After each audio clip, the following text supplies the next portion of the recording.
Afinal, o Rei Leão é plágio ou não de Kimba, o Leão Branco?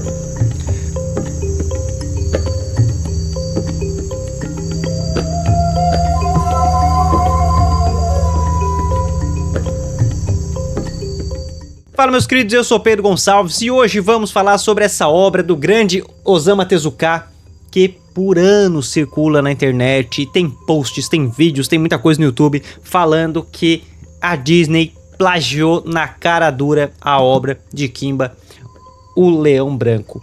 E olha, não é bem assim. Resumindo, não é bem assim. Resumindo, não, acabou o vídeo. O Rei Leão é isso aqui, perto da grandiosidade de Kimba. E é por isso que vamos falar. Eu por anos acreditei nessa teoria. Falava, olha, é cópia na cara dura, tal, acreditava nesses posts, acreditava nesses vídeos. Aí, eu nunca assisti Kimba, nunca tinha lido. Eu assisti um vídeo do Quadrinhos na Sarjeta sobre a obra, acho que ele fala bastante do anime ali, né? Ele dá uma resumida boa, traz até essa questão do plágio ou não. E aí eu fiquei interessado. Mas não fui atrás. E aí, final do ano passado, apareceu nos grupos de promoção essa edição histórica aqui da New Pop Prime.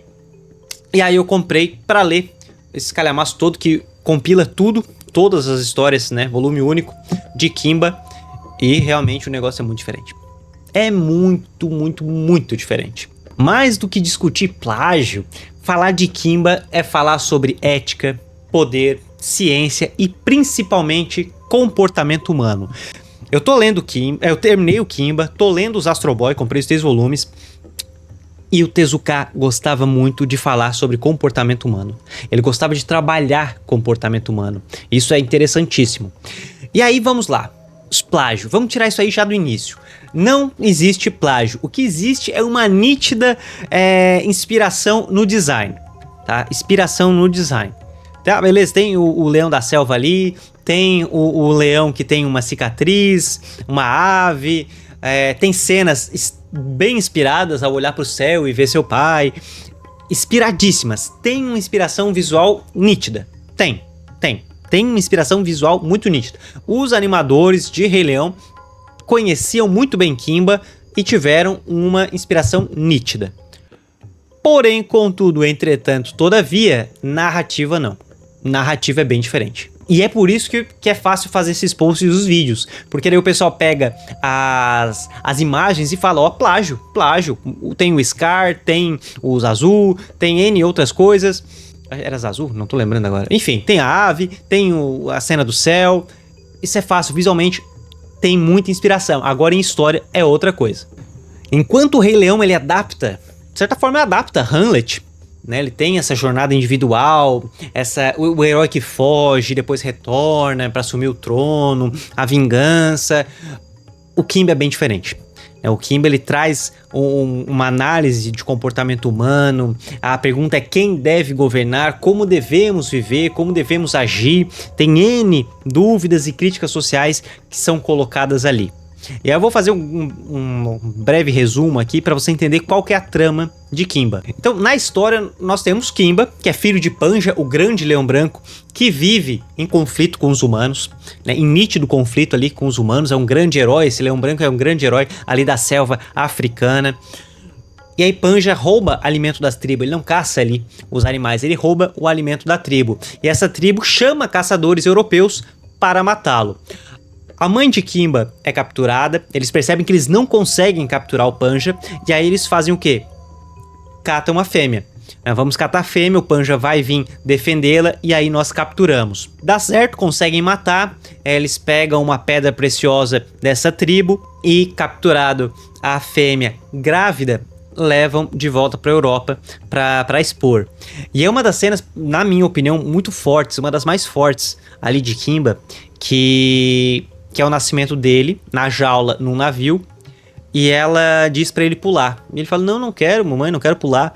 E ela fala, pule que é melhor você pular do que continuar aqui.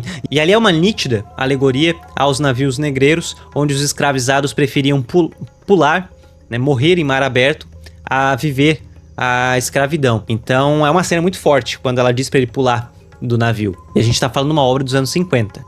Tá? Uma obra de 1950, então ela é muito forte.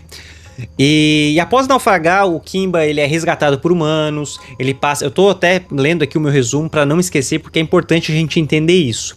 Então, ele naufraga, é resgatado por humanos, começa a conviver com eles, começa a imitar as suas poses, começa a usar roupa, aprende regras sociais, ele se comporta como humano, mas ele não pertence completamente àquele mundo ali. Então surgem grandes perguntas nessa obra, até onde a civilização realmente melhora, né, o que somos. E para nós entendermos Kimba, eu já vou contar o resto da história, vamos falar um pouquinho ali do Osamu Tezuka, né, o grande rei dos mangakas, uma pessoa extremamente importante. Ele mudou a forma de escrever quadrinhos lá no Japão. Essa obra é marcante demais, 1950. Logo depois, 52, ele lança Astro Boy, que eu vou gravar um vídeo porque é pesado. Astro Boy é triste pra caramba também. Eu acho até mais triste do que Kimba. Kimba tem uma neutralidade nisso, mas Astro Boy eu acho triste e muito bem escrito. E para entender, até lembrando que Astro Boy foi a primeira grande adaptação de anime. Então o primeiro anime longo ali, 30 minutos, foi Astro Boy. Uma marca dele é utilizar narrativas aparentemente simples para falar temas pesados, para falar sobre guerra, para falar sobre ciência, empatia, ganância, moralidade. Então ele utiliza muito isso nas obras dele, são pesados, são textos pesados, mas ele escreve e desenha de uma maneira brilhante. Como ele divide desenhos, traços mais fofos, digamos assim, mais arredondados, mais cativantes, até cenas de uma adrenalina muito grande. Então o traço dele sabe fazer um momento mais épico, mais tenso, mais tranquilinho, mais harmonioso. Ele tinha um traço muito cativante nesse sentido. Aí agora vamos continuar a história do Kimba. Chega o momento que Kimba ele retorna para a África, né? Por N motivos ali, que eu não vou também ficar contando todos os detalhes para vocês, mas tem um momento que Kimba precisa voltar para a África. E aí ele passa a ser visto como uma espécie de príncipe, porque ele é um leão branco. O último leão branco foi o Panja, o grande rei. E aí os animais começam a chamar o príncipe voltou e tal. E aí ele identifica, ele é filho de... né, ele é realmente quem é o Panja, ele começa a entender quem era o Panja. Mas o conflito começa justamente aí, né? O Kimba ele tenta começar também por N fatores. Kimba começa a organizar os animais com base no que aprendeu com os humanos. Ele traz uma certa civilidade, ele traz leis, cooperação, estrutura social para a selva. E isso dá problema, né? Começa a dar problema. Inclusive tem animais que não aceitam aquilo, né? Tem animais que falam, não vamos ter comportamentos de humano. E como eu falei, Kimba por muito tempo usava roupas humanas. E aí tem uma parada meio revolução dos bichos. E é interessante essa oposição ao que o Panja e alguns animais ali estão fazendo de estrutura social, de tentar falar como seres humanos, porque o Tezuka ele traz uma discussão de cultura, de imperialismo, de colonialismo no caso, né, da imposição da cultura do outro, do europeu ali no africano, que é um continente que sofreu demais e ainda sofre essa influência europeia que teve por lá. E aí a história vai evoluindo, porque tem subtramas, né? Tem a trama principal ali do Kimba, mas tem as subtramas dos seres humanos, da ganância, dos bandidos, ali das tribos. Então tem essas subtramas que depois tudo culmina lá no final da história, no mesmo trágico e poético final. Então a história ela avança para conflitos envolvendo ciência, a exploração de recursos, porque tem a pedra Moonlight, que ela de início acham que ela é preciosa, depois descobrem que não é, aí depois descobrem novamente que ela sim é preciosa, tem a sua importância, aí começam países divergentes ir atrás dessa pedra preciosa, e quando potências vão atrás, obviamente acabam explorando e prejudicando o povo ali natal. E aí tem essa exploração, interesses internacionais. Mesmo depois de tudo, Kimba continua acreditando na bondade. O Kimba ele acredita na bondade humana, ele teve boas experiências, e por mais que muitos animais não tiveram e se recusam a acreditar, ele sabe que existem pessoas más, mas tem pessoas boas, e ele sempre tenta difundir a possibilidade da benevolência humana. Isso aí é importante. Então ele não age como um herói clássico, ele não age por glória, ele age pelo que ele entende como ética. O sacrifício de Kimba não é épico no sentido tradicional, ele é trágico, né? Mas ele é muito profundo, ele é muito humano. Até o fim, por mais que ele saiba o quanto vai doer aquilo, ele acredita na bondade do ser humano. Uma coisa muito importante, tá? A gente tem que entender que esse quadrinho é dos anos 50. E existe uma forma muito caricata de representar as tribos africanas. É uma coisa bem caricata. E isso é bem nítido. A mesma forma que o Tezuka, ele era um cara até bem progressista, a visão da época. Ele é uma visão bem progressista para aquela época, quebrando muitos preconceitos do Japão daquela época, que é uma nação que tinha muitos preconceitos, né? A gente tá falando logo poucos anos após Segunda Guerra, algo muito pesado, e ele tinha essa visão que quebrava muitos preconceitos, mas ainda tinha. E isso é engraçado, porque a mesma forma que ele quer trazer coisas que saem dessa perspectiva, ainda tem traços caricatos, né, de um preconceito um pouco enraizado. Então a gente tem que entender o contexto que ele foi escrito. Mas... E aí, é interessante como ele ridiculariza a soberba europeia. Ele ridiculariza muito, né? Os europeus ali no continente africano, no quadrinho, tem momentos muito ridicularizados de propósito, para mostrar essa soberba. E tem uma cena, tem um momento ali, né? Mostra a ganância, a estupidez do colonizador, a ideia de superioridade. Ela traz essas contradições. Tem um personagem que é um dos grandes vilões ali da trama, e aí tem a ambiguidade, porque ele é um canalha, mas que protege a sua família, ele tem um carinho pela sua filha, pela sua família, mas o cara é um grande canalha, e aí ele encontra outros canalhas, e ele tem que fazer um serviço pesado, porque ele é ameaçado.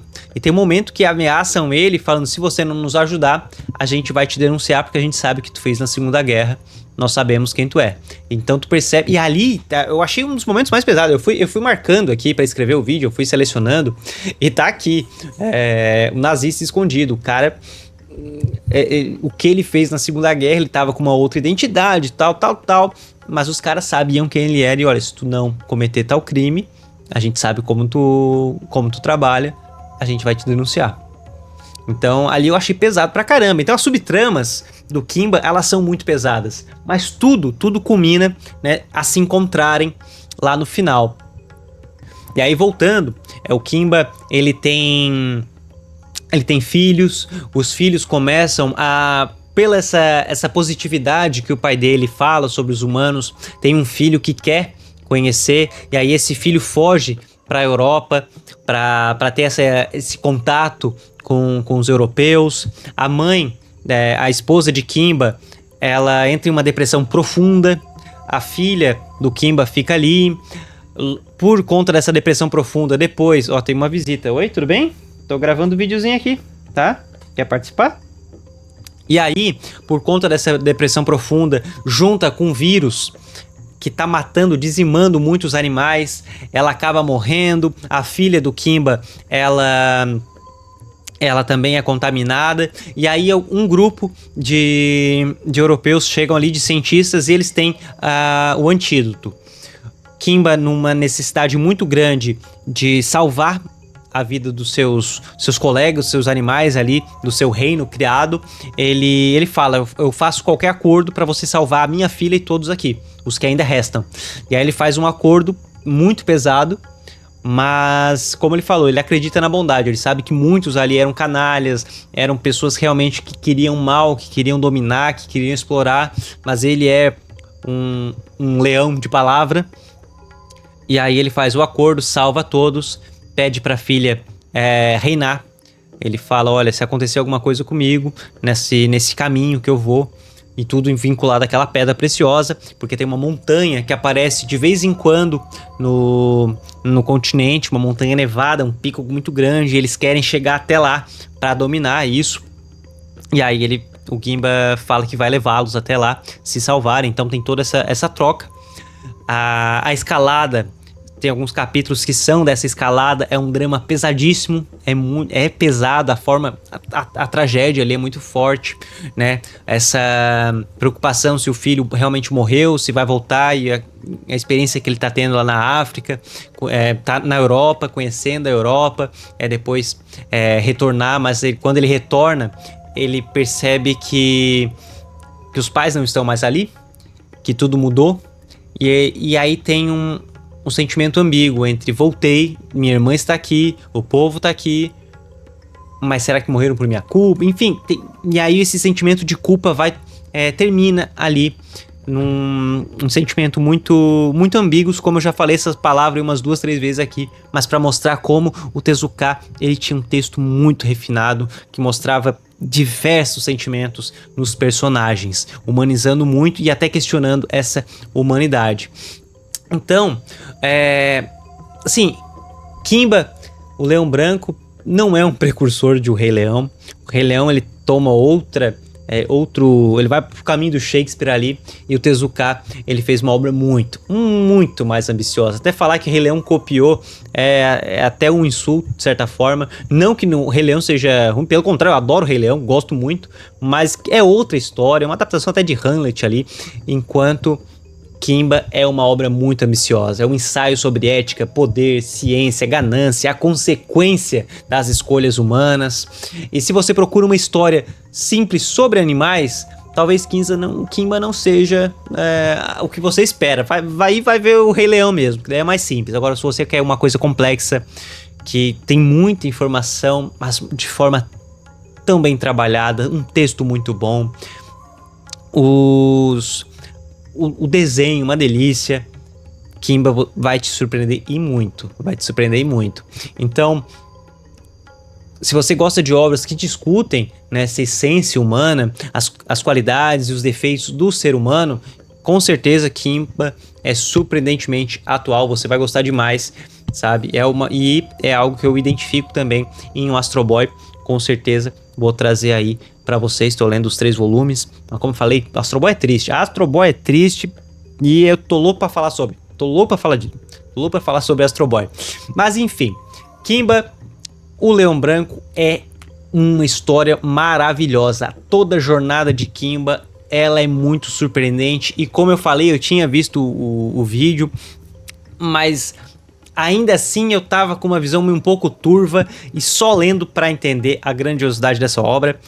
Realmente ela foi um marco muito, muito, muito interessante. Olha, me surpreendeu. Aqui a idade tá mais 16, me surpreendeu de uma forma muito positiva, me marcou, me pegou, me impactou. Quis fazer várias anotações, porque ela me surpreendeu. Ela me surpreendeu, um texto que fala sobre N coisas, e a gente fica refletindo, né? Cada comportamento ali, cada personagem e tal, fica refletindo. Óbvio que eu não quis me detalhar tanto na história para não contar muitos desfechos, óbvio que já acabei deixando alguns spoilers aqui, mas para explicar um pouco do trabalho que é a obra, dos sentimentos dos personagens, e o quão interessante é Kimba, o Leão Branco, 1950. Enfim, se você já leu, comente o que achou. Se você assistiu os desenhos, se você leu o quadrinho, se você só viu os vídeos sobre, se achava que era plágio, enfim, comente o que você achou. Vai ser interessante esse debate. Um forte abraço, um beijo e até mais.